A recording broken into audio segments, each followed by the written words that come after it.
We are back! Home of the prodigal son, young Chad Townsend. And Chad Townsend plays on, plays to the whistle, kicks away for Valentine home. Townsend, brilliant.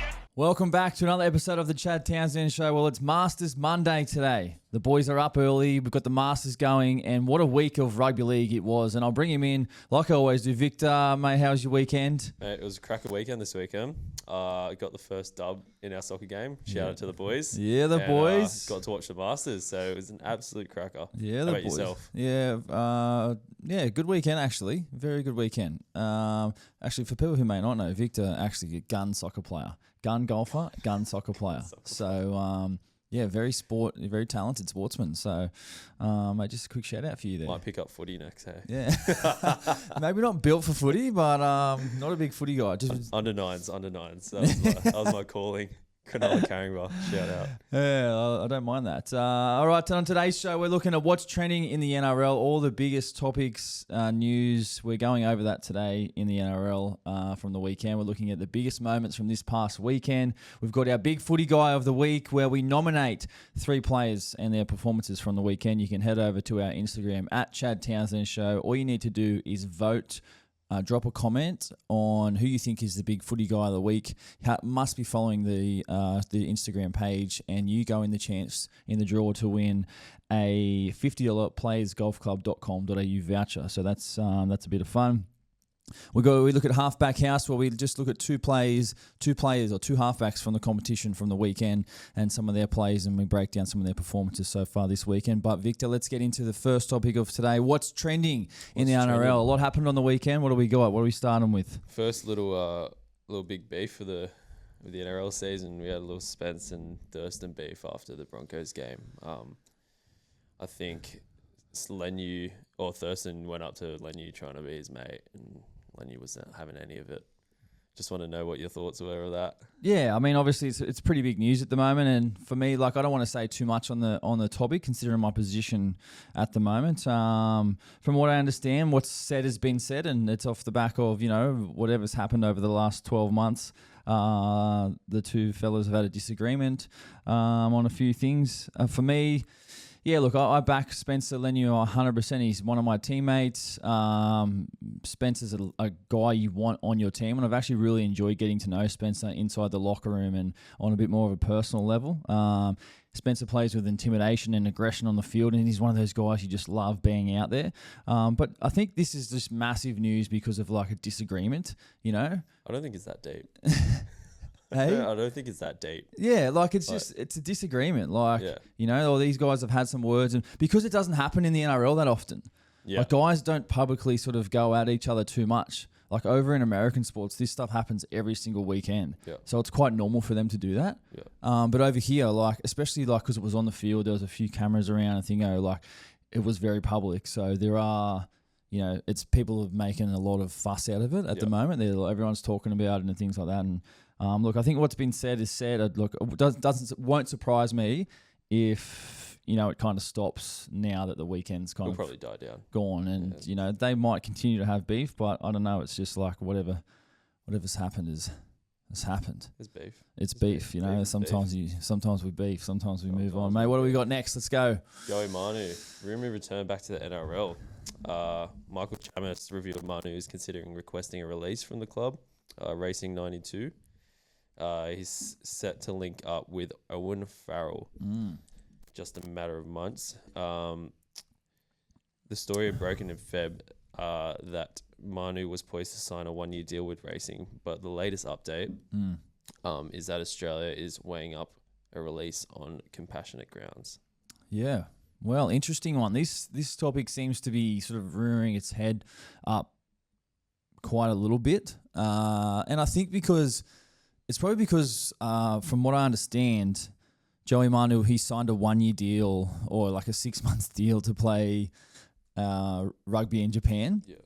So obviously that gives you flexibility, to be able to go to Japan and play for 6 months and whatever. Then when that season finishes, which it's now finished, I'm pretty sure, it's obviously in the middle of our season in the NRL. And then, that French rugby then starts, I'm pretty sure, very soon. So he's now signed to go and play in France. So he's just sort of hopping and going to the highest bidder wherever he belongs. So, when that happens, it's like, it just gives you flexibility to be like, oh, hey, I can just go and sign with, whoever I actually want to. I can just back myself to go and play. It doesn't matter actually, what happens. I'm not aligned to any club, any team, any league in the world. So I guess with that, it kind of brings a little bit of, conjecture around what he's going to do, where he's going to go, rumours and whatever. So it's an interesting one because I think Joey Manu is probably living the really good life at the moment, just travelling around the world, playing rugby,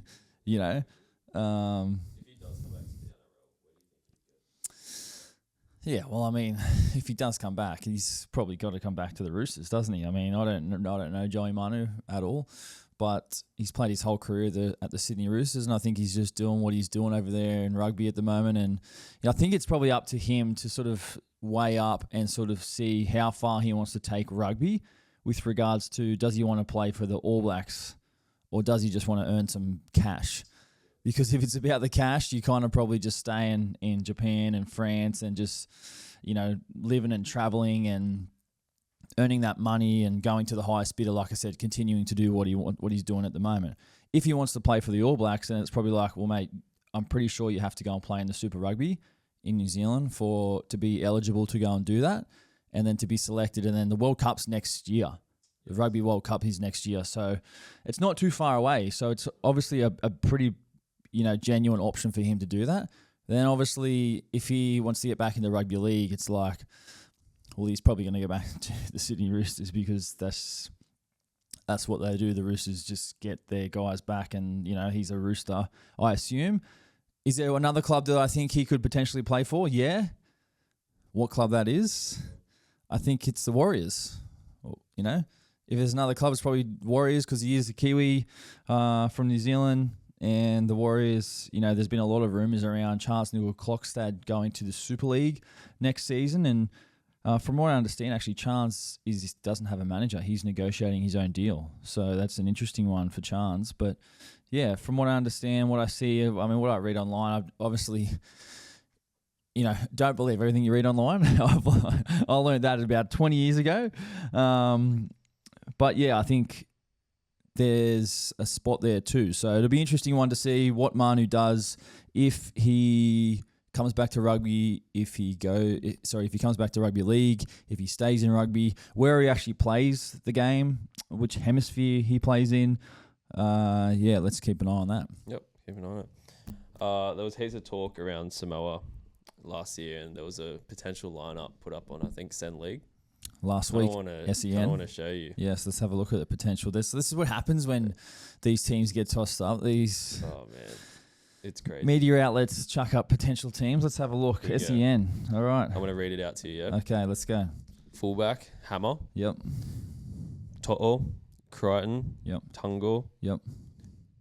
Tuivasa-Sheck. Yep. Blaze Talangi. Yep. Luai. Haas. Jazz Tavanga. Terrell May. Jaden Sewer. Jeremiah Nene, and Tino Fasul Malawi, if I said that right. Yes, you did. Sean Bloor, Well done. Steph Ukamanu, Yep. Spencer Lenu, Yep. Gordon Chankum Tong, Murray Taulagi, Josh Papali'i. God damn. That is an impressive team. I'd have to go my man Murray Taulagi in the starting team. But yeah, wow, what a team. Man. Whew. That's a cracker team, and a team that could really contest, I think, And last week we spoke a lot about eligibility and the rules and things that need to be changed, and all this tier 1 and tier 2 needs to be scrapped, and getting the best players to play the best games, every single year, but obviously respecting their eligibility as well with regards to, when these guys get to Australia where they play their junior footy, and then allowing them to sort of represent family heritage. But this team, wow. The thing I love about it, look at that forward pack. Payne, Tino, obviously there was a lot of conjecture around them last week around, their potential switch to Samoa. Then you've got, Terrell May, who's in great form, Jaden Sewer, Jeremiah Nanai, Utoi Kamanu It's on like the bench. 3 greatest props in the game at the moment. 4, sorry. Well, in the starting pack, Yeah, Tino Payne and Terrell May, are all, they're the form four front players. rows of the competition. I mean, obviously you got Crichton there, Hammer, Hammer's, playing Spence off the bench. Spencer off the bench. Wow, that forward pack is impressive. And, Luai, who has now, really just cemented himself as, out and out halfback to sort of lead the team. Yeah. So, wow, what a team. I think, that's probably a genuine team. I actually really like that team from FCN. Interesting to see actually what happens. If it plays out. And also, I know that England are playing Australia at the end of the year in their Ashes over there in England. I'm pretty sure the Kiwis are playing Tonga and Samoa at the end of the year. Are they? I'm not 100% sure on the details of that yet, or if it's been released, but I'm pretty sure that's what's happening. Yeah, and I'm not sure. I'd say it'd probably be in New Zealand too. So, any update there, or nothing official? Nothing official. Yeah, what I see. But yeah, wow, what a team. I mean, even Roger as well. I don't think Roger's played for Samoa yet. I think he's has he? I thought Roger was Kiwi. He's Kiwi, but he's obviously got Samoan heritage. But has he played? I thought he would have played for. I think there was talk about it last year. I don't know if he actually. Yeah, I don't think he's actually sort of switched over yet. But if anything, you got Murray Taulagi. Yeah, there as well. Muzz, To'o, all really good players. Crazy. All right, what do we got next? We had a couple of games in Perth on the weekend. Hey. Yep. That brought more news about making a team in Perth. Premier Roger Cook said there had been positive discussions with the NRL, but have taken aim at the decision makers, urging them to get serious about the Perth Bears expansion bid. He called out Vlandis and Abdo to show a bit of respect and not treat Perth like a bit of a cash cow. Yeah, right. What do you think about a Perth team? Because we're already talking about PNG. Yeah. Perth is like another country anyway. I'm kidding, sorry. Perth is actually great. I've only been to Perth a couple of times, but I've actually played in Perth. What's the flight, like 6 hours? Nah, it's not 6. It's 6 from New Zealand. It's like 3. But I actually really like a team in Perth. I like a team in Perth because of the different time zone. And I think there is a massive appetite for footy over there for fans. I think every time I've played over there, the crowds have been incredible. Like the crowds really turn up. The support is great. There's a lot of Kiwis in Perth, actually. A lot. Yeah. When I played over there, it was a long time ago when I was playing for the Warriors. And we had a game over there, and there was just Kiwis galore. It was Souths always take a game over there, and we played Souths, and there was more Kiwis than there was Souths fans. So, look, I like a team in Perth just because of the time zone. I'm not sure of the name and whether it's like the Bears, the Perth Bears, Bears or something.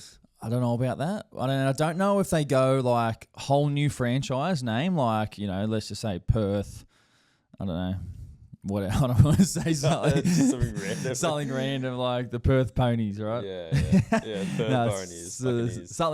Something random, right? A whole new franchise, or they actually take a franchise that's existing like the Bears, and they put the Bears in Perth, who Bears have a small following, I'm pretty sure still. They've been trying so hard. They've been trying so hard, Bears fans. I know, I don't know, any Bears. Actually, wait, one of my good mates, his dad's a Bears fan. That's it. That's all I know. Yeah. And James Bracey from Channel 9. He's a Bears fan. Do I like the idea. Yeah. Yep. And even the PNG stuff as well. I don't know when these teams are when they're supposed to come in. PNG, I'm pretty sure, is already guaranteed. 2026, I think. Nah, it'd be 2026 is next year. It's 28 maybe. And then, I'm pretty sure then... Sorry, 28. Yeah, 28? So a couple years away. And 26 is next year. Yeah, that's wild. That's wild. That's And then after that, it's how long after did they bring the next franchise in? Yeah. 17 teams at the moment, 18 with PNG, then 19, and then how many do we actually get to? How does that affect you as like a player? I'm guessing because more teams probably equals more rounds. You would maybe assume. Nah, definitely not. So? I don't think it equals more rounds. I think it equals less rounds, to be fair. Like I think the season's too long as it is. You ask, I reckon all the players, I reckon 90% of them will say the season's too long. Even coaches and training staff, like, it is long season. It is a long season. They've added weeks. They haven't added games. They've just added weeks.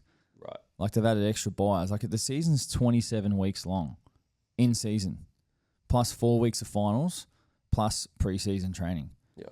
Like the only time we actually get off is like we get 11 weeks off a year of when you're not training. Is wild. Yeah. In my opinion, wild, especially with like the demands of training and the game at the moment. I think it's one to keep an eye on. Yeah. Do you guys talk about it much in your CBA meetings? Yeah, we do. The leave entitlements were really discussed like a couple of years ago about how much leave we could actually get. But the thing I know we've just sort of jumped off topic from the Bears and that a little bit at the moment and the new team, but the demands of players are higher than they've ever been. And when you come back to training, like a lot of the boys are fit now. Like everyone's fit.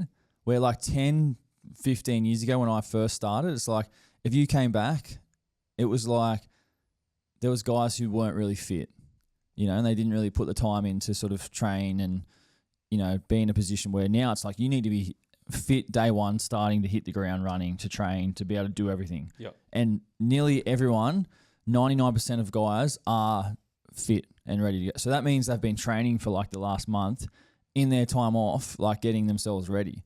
Where like in the NFL, like they have the smallest preseason, like training camp. They have training camp for 4 weeks, but like they're all training in the off season, ready to go, hit the ground running. Yeah, you know what I mean. So I think it's gonna be shorter. I don't know how much shorter, but I think it's gonna be a little bit shorter, the preseason. And then I feel like I'd love to see like a 20 game competition. 20 game comp. 20 games. And if we eventually get to 20 teams, it's like you play one team. Play every team once.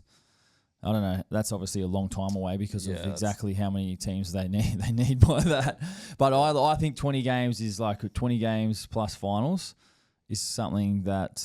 Do you reckon the end goal is to have like promotion and relegation? Nah, hell no. Divisions? Nah, hell no. Definitely not. It doesn't work in Super League, and it's definitely not going to work here. And it's not something we've ever done. And our competition ain't broke in that regard. We don't. No. That's not something that's gonna eventually happen. But yeah, I mean that was a little bit off topic, but no, it's good. It's good. Little Masters update. Little Masters update is Masters Monday here this morning. Monday, we're on. I'm on Rory actually. I am on Rory. Who are you? Who are you on? I want Rory to win. You want Rory to win, but in my little reel that we posted, I did predict Bryson. Did you actually? Predict Bryson. So I'm a bit in conflict of interest, but I want to see Rory win. Yeah, I think he deserves it. Like he's been so good for so long. Yeah, he has. Get that the Grand Slam. Yeah, I know. Awesome we predominantly talk footy here, but it is a little bit of golf. It's Masters Monday. It's one of the most majestic Mondays of the whole year on Masters Monday, and in the background we've got the Masters rolling at the moment. We can't get a current score update, but we're keeping a close eye on our man Rory. Hopefully he can come through with the goods. It is a good storyline today. PGA versus Liv in the final pairing, the final group. Rory going for the Grand Slam. They couldn't have drawn it up much better. What was I going to say? I was going to ask you what do you think you're going to shoot at Augusta? Like, what would I shoot? What do you shoot tournament tees? Man, surely under 100. I don't know, dude. I don't know, man. I don't know, man. I think I'm shooting like 40 over. Hey. Oh, man. I always remember that question about if you started on the green, could you win the Masters? Yeah. No chance. No chance, man. No chance. That just goes to show These things are rapid. how hard they actually are. Mate, we'll move on. Let's go into the results from round 6 and some big games this past weekend. The first game of the weekend was the Dolphins 30, Panthers 12. Key takeaways from that game. Wow. Panthers lose 5 straight. Absolutely speechless. I don't think anyone would have thought this would happen at this stage of the season or ever to this championship team who've won the last 4 competitions in a row. I'm not sure what's happening with Penrith at the moment. They just seem a little bit disconnected, especially on their edges in defence. Sometimes they look like they want to come up and in. And that first try that Hammer scored, it was like they were kind of in two minds and not sure what to do. I feel like they look like a bit hesitant on the edges in their with their defence at the moment. Hammer, I just touched on him. He was sensational. Some of his support play, absolutely phenomenal. And just his speed, like his freak of speed. He doesn't even look like he's like trying.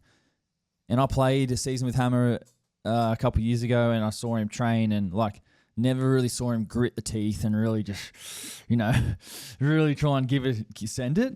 He's always like smiling, like running, and he's just like, he's still running so fast. And I'm like, I would just love to see him just grit the teeth and actually give it a red hot crack and see where he could go. He's got another notch in him. He's got another notch in him, man. I don't know. He probably says he doesn't, but I reckon he does. Like, I don't know. He's always smiling. That's Hammer, man. I've never really seen Hammer angry.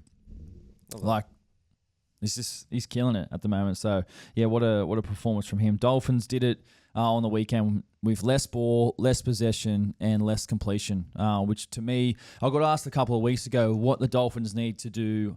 I got asked on the podcast a couple of weeks ago what the Dolphins need to do to sort of take that next step. And to me, I thought it was their defense. And I thought, wow, they defended incredible last Thursday night against the Panthers. Their defense, they stopped a lot of tries. They had numbers in the picture. They were really, really impressive. And I think that is a standard for them moving forward now for the Dolphins. They set a really good example of what their defense should look like. And I think I've got no doubt that's on the back of Tom Gilbert, their captain, just pushing that. He lives and breathes that sort of stuff, that hard-nosed edge defense. So that was a real key takeaway for the Dolphins in their win 30-12 over the Panthers.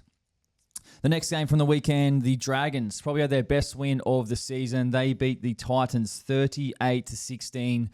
Not sure what happened with the Titans, but the Dragons, a really good game from them on the weekend after bouncing back from that Golden Point loss against Parramatta. Like I said, they're probably their best game so far this season. Their attack was on. They had a lot of contributors in their attack. Dylan Egan, Victor. Yeah, he got called up like 15 minutes before the game. Dylan Egan. Made the switch. Yeah, wow, what a try. Started on the edge. Luciano Leilua pushed back to the bench. And I'm not sure what's the reason why Flano made that decision, but Dylan Egan, wow, what an impressive performance from him, from the youngster. 47 tackles, 1 try, 119 metres, 3 tackle breaks. He was really, really impressive, the youngster. I'm pretty sure that he's from Gerringong, they were talking about, Gerringong Lions, the club down there. Mick Cronin Oval, very world famous down there in Gerringong. Beautiful part of the world, Gerringong. But yeah, Dylan Egan, wow, what an incredible game. Val Holmes, that step on Fermor was impressive to set up that try. That was naughty. Yeah, he was on the breath. That try he set up was really, really nice from footwork, and also his goal kicking I thought was exceptional too. He's probably hadn't been hitting them so well so far this season, but he was really on the weekend. There was one from the right touchline. He actually came in and he hit like a nice little cut, like just cut it and faded it in left to right in the post.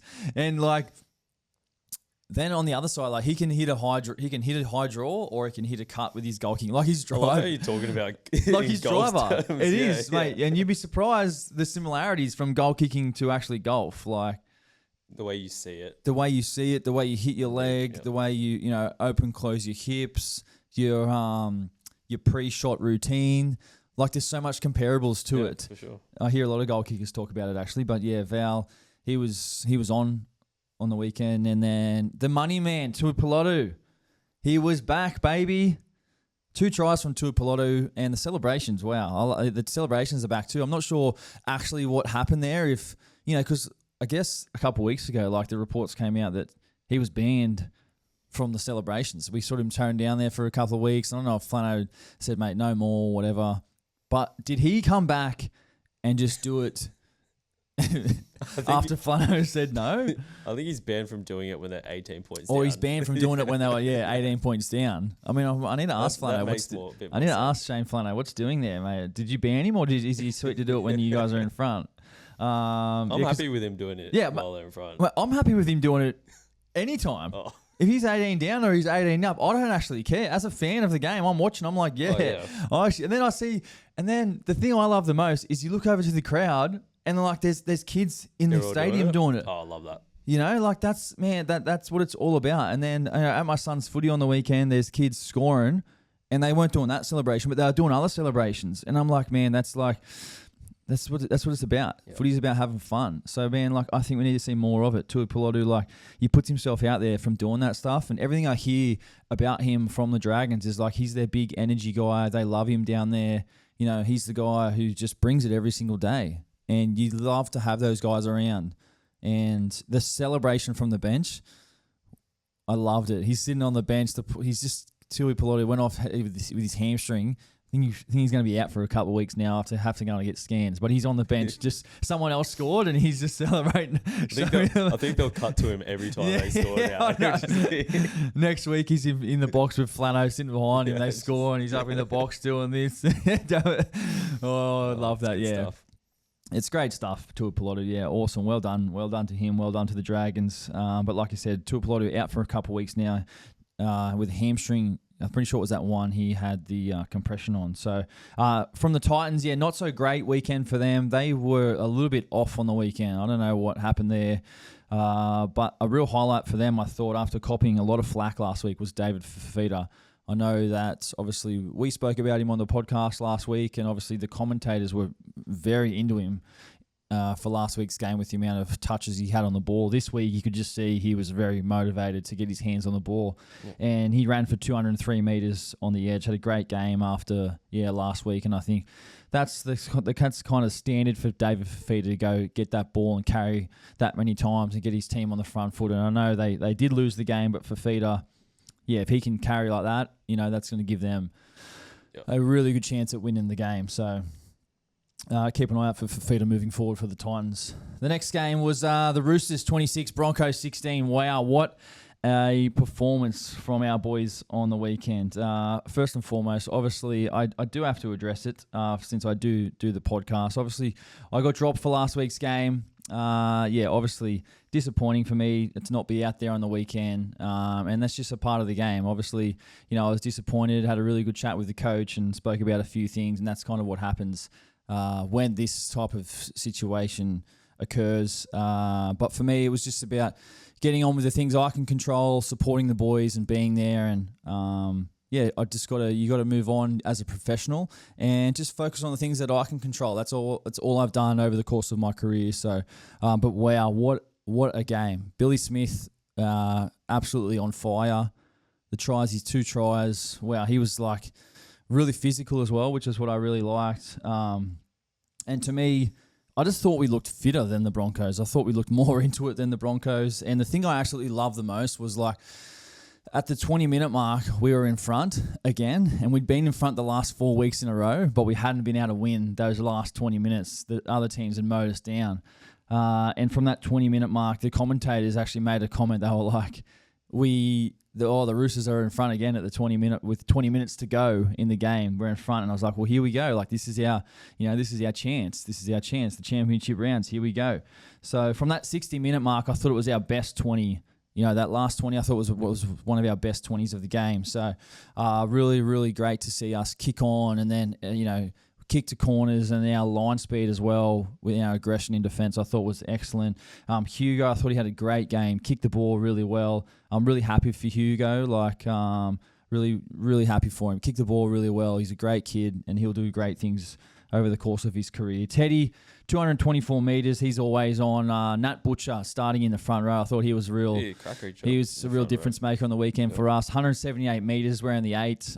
Looks a bit weird wearing the 8, actually, Big Butch. He's not like the biggest forward, is he? Yeah, I mean, I don't know how many times he's actually worn the 8 in his career. I might have to ask him today. But yeah, started in the front row and he scored a try as well. So, man, what a win! What a great win. Backs against the wall. Go up to Brisbane against the Broncos, who are been running hot. But yeah, wow. Panthers next week. Panthers this week. Sorry, Roosters 26, Broncos 12. Massive game. Next game is your Sharkies, Victor. The boys. Your Sharkies get a win. I'm in Perth. We get a win. A win, it was. It was all right. 24-18. Takeaways. Perth game. Sharks too good. Will Kennedy, solid game. Cracker game. He's really started really well this season. He has. After a lot of chat around him in this preseason. Yeah. I just thought Cronulla didn't play amazing and neither did Manly. Yeah. Neither teams really played that well. Yeah. It was a bit of an arm wrestle that first half, hey? Yeah, definitely.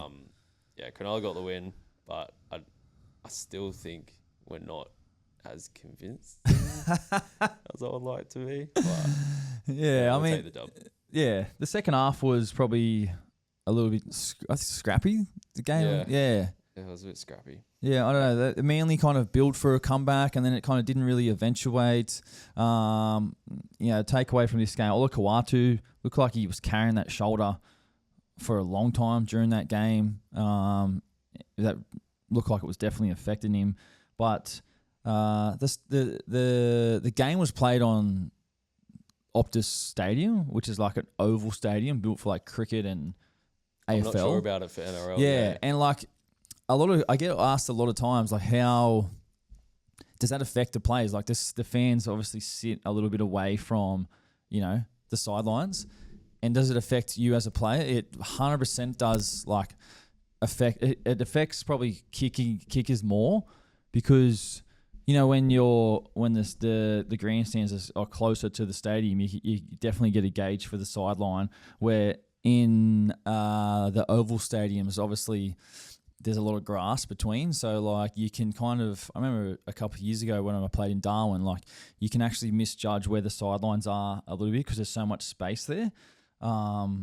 It is quite difficult. It's a difficult adjustment, I feel so. Going back to the Perth thing, I think if they do make a team in Perth, I don't know if I like that stadium as the home ground. Yeah. I don't know. I know there's another one. I'm pretty sure it's SCG. Yeah. Which it's it's not great. So far away. Yeah. It's not great for fans. You kind of want a purposely built rugby league or rugby union stadium to play at. But yeah, I mean Sharkies Sharkies got the win. Too good for Manly. Next game in Perth, a doubleheader, was Cowboys 24, Rabbitohs 16. Key takeaways from that one, probably another scrappy game. That first half was, a little bit scrappy. I know we've said scrappy a lot in the last 2 minutes, but a couple of scrappy games. The Cowboys were making a lot of meters through the middle of the ruck against the Rabbitohs, and it was probably Reece Robson's best game so far this season. He was running a lot. He was causing havoc for the Rabbits running through the middle. I thought he was incredible. I thought he was really, really awesome. At his best, he ran for 135 metres. Jason Tamalalo was another one. He was incredible. He was awesome. And then I want to talk about that Robbo try assist he set up for Sam McIntyre. So if we get to the play the ball and we look at Reece Robson, he actually looks up and he sees Jai Gray in the line. And McIntyre's nice and flat, and Robbo, he gets out of dummy half, kind of takes a couple steps, and then just delicately puts the ball to his boot, puts it into the in goal, and McIntyre comes through and scores. And it's just great recognition from Robbo to see where Jai Gray was, get out, and then execute, and then put in a nice little deft kick. And I've seen Robbo practice this a lot. Obviously, I played with Robbo for 3 years. We used to practice a lot of our kicking close to the line, and I was just I love that try assist from Robbo. I texted him after the game and said, well done, mate. That was awesome. A really heads-up piece of play. And Robbo, probably not really known for his short kicking game, more known for his running game, but just to have that string to his bow to say, man, like he needs to do more of it, in my opinion. I'd love to see him do more of it, those close little kicks, because he's obviously really good at it. So that was a really, really nice piece of play from Robbo and Sam McIntyre to get over there and score. Drinky halftime interview. Did you see that, Victor? Wow, No, it's just Drinky's Drinky's walking off the field at halftime. And he gets interviewed, and he actually says, "Yeah, I've got. I don't have much energy at the moment."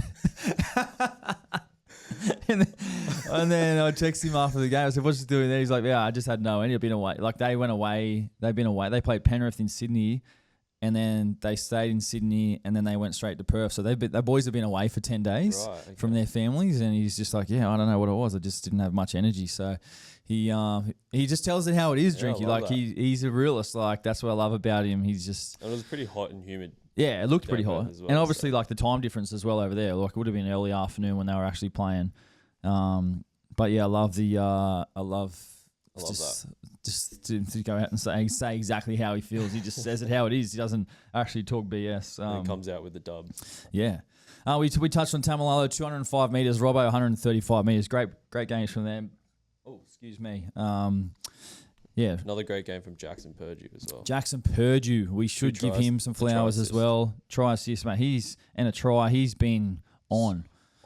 Has just slowly, steadily improved every single game he's played this season, and he's keeping Zach Laybard out of that team at the moment. Butsy, who was starting centre last year before he got injured, and I'm pretty sure he was 18th man on the weekend. So shout out to Butsy. Hopefully he can get back soon. But Jacko is playing really, really well, and probably hasn't been a noted centre coming up. Been more of a 5'8" half, I'm pretty sure, but. Yeah, making a really, really good fist of centre at the moment. Looking really, really at home. The next game on Saturday was Raiders 50, Eels 12. Key takeaways from that game was Raiders mean business. Raiders means business this season. Their forward pack, wow. Far out. The Raiders forward pack are the most informed forward pack in the competition right now. And this is why. Because Big Red... 216 metres. Joe, 205 metres. Papa, 151 metres. Huge. 572 metres from their starting three middles. That's why they're winning at the moment. These guys are just carrying the ball forward. You see Big Red, his leg drive. Joey Taps, his leg drive as well. Papa, like this combination of these three, like, wow. It's been a real highlight for the Raiders, the way they've been carrying the ball forward. And that's why they're winning. Giving Fogarty time to kick on the back of it. These guys, Strange, Weeks, just space to run. Yeah, I don't see like Hudson Young. Like he's on fire as well. Hudson Young. Fire, yeah. Like these are all. There's a lot of players in the Raiders who I could just name who are just I feel like are in form at the moment. And I think it's just on the back of like how they're forward. They're just carrying the ball, so they're so physical. I think like the start of the season, the big question was their forward pack. I think. When we touched on that Warriors game, it was whether the Raiders the forward pack could match the Warriors. Yeah. And far out, they've done that for the last 6 weeks. They've done that and more. And they've been really, really impressive. Like the Raiders have always played like an unorthodox style of footy, and it's a little bit different. And, they don't play traditional kind of, I guess, shape and stuff. They play, very just attacking footy. Like they just got a lot of runners in their team who just run the ball. They don't really put on big fancy plays and stuff. They've always done that. I think it's under like a Ricky Stewart thing. Like, I actually really be interested to hear one day actually what their philosophies are with their attack and how they play, because it is so different. But yeah, wow, they were incredible. Scored 50 points. And for the Eels, yeah, I mean, not too many highlights. Obviously, that Dylan Brown try was really nice, but he was kind of limited, pretty much after that point.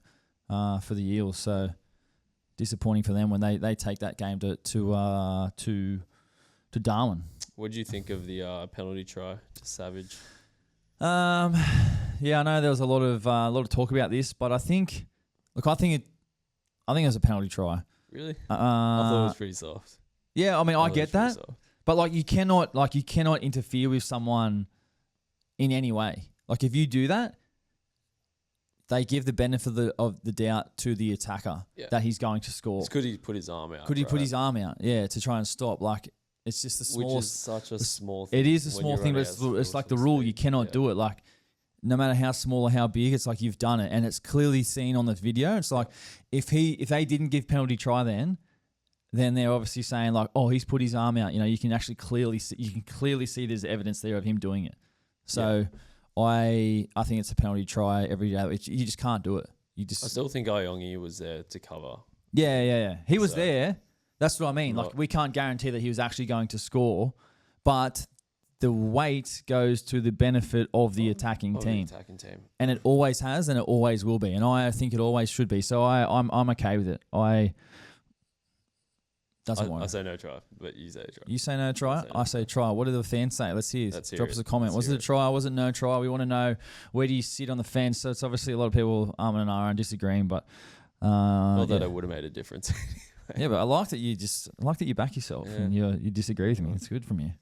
The next game was the Storm 42, Warriors 14. Key takeaways from that game. Well, I'm pretty sure this game usually gets played on Anzac Day. Or around Anzac weekend. So I'm not sure why these two teams were playing this weekend. I think they changed that because they changed it. The Warriors stopped wanting to travel. Yeah, because it was always in Melbourne. Correct. Yeah. Yep.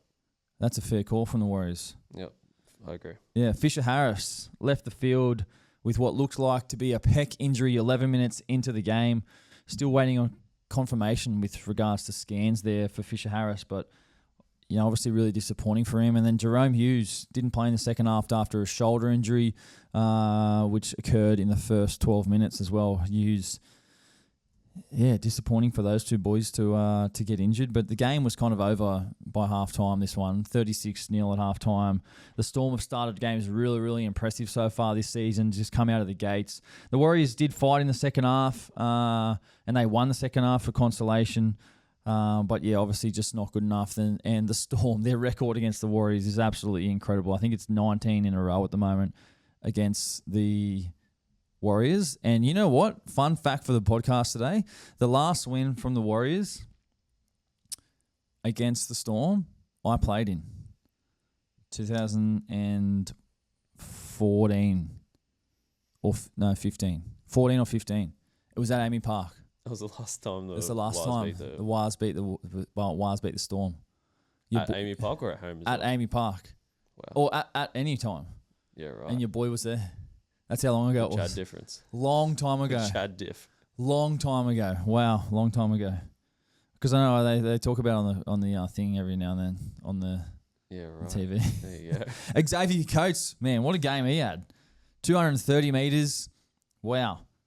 I love that one where you just made that line break and just saw the fullback and didn't even look to pass. He's just I'm just going to run straight over you and score. They rolled him. That was just wow, impressive. He looks like he's in form at the moment, Coates. Storm dangerous, hey? Storm dangerous. I mean, slowly building. I don't think they've played a perfect game yet. They've played really perfect in stages. But it's one of those things that you can see it though. You can see what it would look like. Yeah. And it feels like they just need to flip a switch. I feel like they haven't had to play a perfect game yet. Yeah, I think I don't know. This team have played a lot of footy together. Especially their spine, which we talk about a lot. Their spine, they've played a lot of footy together. So it's an impressive one. Yeah, for sure. Keep an eye on the Storm. They'll be there or thereabouts, come the end of the season. Next game, Tigers 20, Knights 4. Key takeaways from this game. Knights, pretty poor in this game. Couldn't get anything going with their attack. And off the back of, they made 15 errors with the ball. Way too many errors, especially coming out of their own end. 69% completion is just not going to win you footy games. They were defending their try line for a long time. They just basically said, you go Tigers, you have the ball, just attack our line, we'll just defend. Yep. And those games are not fun. Obviously, off the back of they made a few changes last week with Cogger out, Crossland into 7, Brayley into 9. But with those errors and those stats, you're not going to win games regardless of who's in playing at halfback or 5'8", or if Kalen Pongi's your fullback and you make that many errors and you defend that much, it just doesn't matter. He's not going to have an effect on your game. That's that's why he did. Like, He didn't, yeah. you know, that's why people are saying, oh, well, Ponga was quiet. Well, Ponga was quiet because his team didn't give him the opportunities to express himself in attack.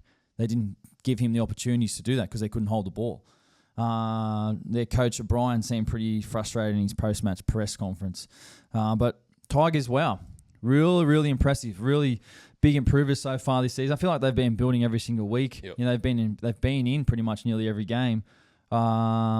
You know, and they just kept turning up. They led 14-0 at halftime. And I was thinking in this game when I was watching it, I was like, the Tigers could win this game 14-0. Like, it's halftime, it's 14-0. They could just hold on. The Knights don't really look like they're in the game at all. The Tigers could just kick and defend their way to a victory, and it could be 14-0 at the end of the game. So, yeah, the Knights didn't seem like they were throwing much. the Knights didn't really seem like they could get anything going. And then obviously, they just dropped the ball a lot in the second half. So Tigers, like they are building a lot of, like the Raiders, got a lot of players who are in form at the moment. I think their forward pack are doing a really, really solid job. Obviously, you know, their halves and their spine are building as well. You can see they're working really hard and look really settled, I think. Yeah, I think their backs are doing really well as well to make meters, like Taruva, Skeleton, got injured, I think. And Stafford Toa, who's been really good. Yep, The last he was solid. That try he scored on Bradman Best was impressive was to impressive. do that on Bradman Best. Yeah, definitely. For sure. Definitely. All right. Well, let's move on. Big Footy Guy of the Week. Big Footy Guy. Our 3 nominations for Big Footy Guy of the Week this week. All you need to do is head over to our Instagram at Chad Townsend Show and just comment who you think the Big Footy Guy of the Week is. And you must be following our page for your chance to win a $50 playersgolfclub.com.au voucher. Dylan Egan is the first one. We spoke about him a little bit before. 79 minutes from the youngster. 1 try, 1 line break, a 1 line break assist, 3 tackle breaks, 119 metres and 47 tackles from the Gerringong Lions Junior. An incredible stat line for such a young man who's very, very early on, and he's going to be a big NRL career. 20 years old. 20 years old. Yeah, wow. Look, well done, Dylan Egan. Awesome game. Joey Taps, 1 try assist, 5 tackle breaks, 205 metres. We spoke about the Raiders forward pack, and he's the leader of the pack at the moment here, Joey Taps. He's doing an incredible job. His ability to stand in tackles and lead that forward pack is our second nomination for Big Footy Guy. And the last one, we're going with Xavier Coates. 2 tries, 2 try assists, 3 line breaks, 4 tackle breaks, 1 tackle. Love that stat line, 1 tackle. Wouldn't it be nice to just make 1 tackle? Like, just be a winger, go out on the wing, score 2 tries, make 1 tackle. Like, are you even sore after the game? How would you go out on the wing? Do you reckon? Oh, it'd be terrible winger. No speed. No hops. I can't. Man. No hops. Can't jump for it. This is like, no hops. Plus, I'm like, I wouldn't say like power is my best asset, my best physical asset. Yeah, so there are nominations. Head over to Instagram. Make sure you join in the fun, and you can win a voucher to playersgolfclub.com.au. Next up, Halfback House. So we're going to have a look at our first player in Halfback House is Braden Trindle. And we've spoken about him a little bit so far this season, but Trindle is on fire for the Sharks. When they're playing well, when Trindle's playing well. And he has been wearing the 6, but to me, when I watch the Sharks, he's playing 7. Like, he's running the show, kicking, organising, setting up Nico. So we want to talk about the try to Stone Street, where actually you see the play the ball and Trindle swings from far over from the left. He sees 3 Manly players on the short side and obviously 3 Sharks players on the short side. But when he swings down there, he creates the overlap and makes it a 4v3. Calls it off Brayley, gets the ball, goes straight, and then just throws a bullet pass to Stone Street on the wing. He does really well to bring it in, catch it, and then put the ball down. But just great vision from Trindle to sort of see from the open, to see where the numbers are. He swings down the short side, demands the ball, gets the ball, executes the pass. A really great piece of play from Trindle. That's what I absolutely love to see. Just eyes up footy, playing what's in front of you, seeing where the space is, seeing where the overlap is, and a really good piece of play. And it's great for anyone who's watching the game, a young half, about how to read numbers and space and where you should actually go to play to play your footy. The next one was Isaiah Katoa. He had a line break assist, 1 try assist, 13 kicks for 56 metres. But I just want to touch on Isaiah Katoa. Like his squareness he's playing with at the moment. And by that I mean like when he goes into the defensive line, like his hips are nice and straight.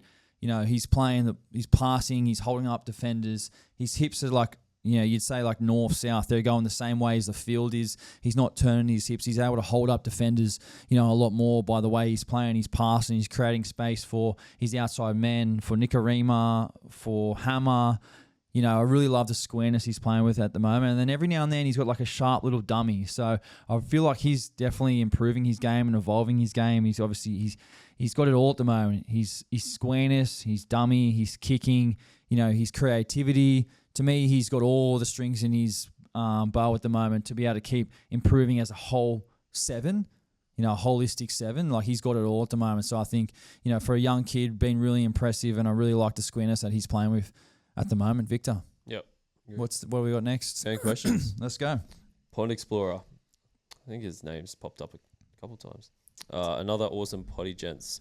Question for next week, fellas. Which team will be impacted the most from Origin selection? Well, I mean, it's normally the Panthers, eh? It's normally the Panthers, but it might not be the Panthers this year. It'll probably be the Broncos. Cowboys will probably have a few. Usually the two Queensland teams.